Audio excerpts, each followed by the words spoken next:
బెజ్జంకి మండలంలో పంచాయతీ ఎన్నికల వాతావరణం కాస్త వేడెక్కుతోంది. ఎన్నికలకు కావాల్సిన అన్ని ఏర్పాట్లు పూర్తయ్యాయని ఎంపీడీఓ కడవేర్గు ప్రవీణ్ అధికారికంగా ప్రకటించారు. బెజ్జంకి మండలంలో 24 సర్పంచులు, 210 వార్డు సభ్యుల స్థానాలు ఈ రెండో దశలో ఎన్నికలకు వెళ్తున్నాయి.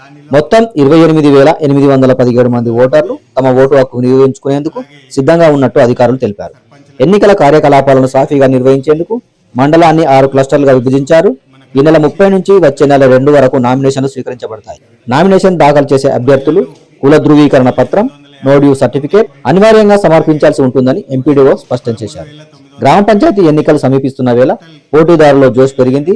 ప్రతి గ్రామంలో ఎన్నికల పర్వం మొదలైంది. వాటిని రిజర్వేషన్స్ చేయడం జరిగింది. అందరికీ నోటీస్ బోర్డు యందు గ్రామ పంచాయతీలో ఉంచడం జరిగింది.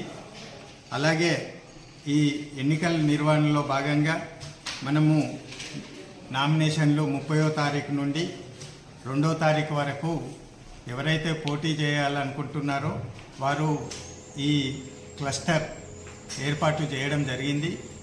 ఆ గ్రామ పంచాయతీ 6 క్లస్టర్లుగా ఏర్పాటు చేయడం జరిగింది. 5 గ్రామ పంచాయతీలలో ఒకటి బెజ్జంకి రైతు వేదిక యందు నామినేషన్లు వేయడానికి ఏర్పాట్లు చేయడం జరిగింది. అలాగే 1 బెజ్జంకి, 2 దాచారం, 3 తోటపల్లి, 4 బెజ్జంకి క్రాసింగ్, 5 బేగంపేట్, 6 చీలాపూర్.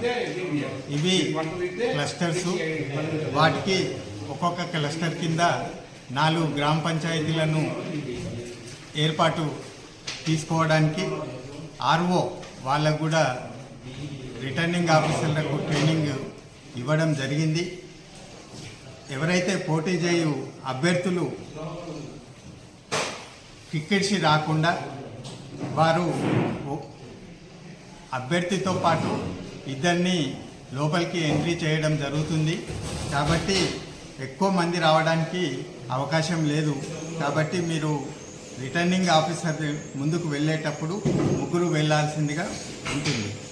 దీంతోపాటు ఎవరైతే పోటీ చేస్తారో వారు ఏజ్ ప్రూఫ్ సర్టిఫికెట్ ఒకటి, ఆధార్ కానీ ఇంకా ఏజ్ ప్రూఫ్ ఏదైనా ఉండాలి. అలాగే ఏదైతే రిజర్వేషన్ అయినాయో ఎస్సీ ఎస్టీ అట్లా మన మండలంలో ఎస్సీ లేదు. ఎస్సీ వాళ్ళు రిజర్వ్ అయిన వాళ్ళకి క్యాస్ట్ సర్టిఫికెట్ కంపల్సరీ కావాలి. ఈ క్యాస్ట్ సర్టిఫికెట్ ఒకవేళ లేంచో మీరు గెస్టెడ్ సర్టిఫికెట్ అయినా ప్రొడ్యూస్ చేయాల్సిందిగా ఉంటుంది. అలాగే ముఖ్యంగా గ్రామ పంచాయతీలో మీరు కట్టే ట్యాక్సెస్ ఎలాంటి డ్యూ ఉండకూడదు. కాబట్టి పంచాయతీ కార్యదర్శి ద్వారా డ్యూ లేని సర్టిఫికెట్, నో డ్యూ సర్టిఫికెట్ తీసుకురావాల్సిందిగా ఉంటుంది. ప్రపోజల్ మరియు క్యాండిడేట్. అలాగే ఎలక్ట్రిసిటీ బిల్లు కూడా డ్యూ ఉండద్దు, అది కూడా డ్యూ లేనట్టు సర్టిఫికెట్ ఇవ్వాల్సిందిగా ఉంటుంది.